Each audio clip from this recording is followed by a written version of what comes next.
যি আমাৰ সকলোৰে মৰমৰ প্ৰাণৰ জনতা শিল্পী জুবিন গাৰ্গৰ গৃহত আহি তেওঁৰ পত্নী পৰিয়ালবৰ্গক আমি দেখা কৰিলোঁ, সমবেদনা জনালোঁ, শ্ৰদ্ধাঞ্জলি জনাইছোঁ যে আমাৰ গৰুখুটি কৃষি প্ৰকল্পৰো আমাৰ কৃষি সৈনিকসকলো আহিছে আৰু ভৰলীপৰীয়া কন্যাকা বহুমুখী পামত যিহেতু তেওঁ প্ৰিয় এই কথাছবিখন শ্বুটিং কৰিবলৈ গৈ 40 দিন আছিলে যে আমাৰ সকলোৱে আহিবলৈ ইচ্ছা, মাত লগাবলৈ ইচ্ছা, গৰিমাকো পাইছিল ঘৰুৱাভাৱে। গতিকে আমাৰ এটা হৃদয়ৰ সম্পৰ্ক, গতিকে সকলো মৰ্মাহত হৈছে।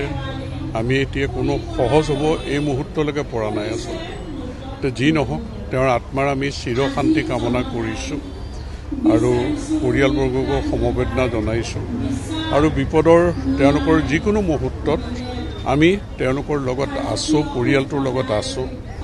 মই গৰিমাক সেই আশ্বাসটো দিছোঁ আৰু বাকী যিখিনি কথা বতৰা হৈছে তেওঁৰ মৃত্যুটোলৈ যি ৰহস্য ঘনীভূত হৈ আছে এই ৰহস্য উদ্ঘাটন কৰাৰ ক্ষেত্ৰত চৰকাৰে পদক্ষেপ গ্ৰহণ কৰিছে আৰু আমাৰো যিখিনি কৰণীয় আছে সেইখিনি নিশ্চিতভাৱে আমি সেইখিনি কৰি যাম।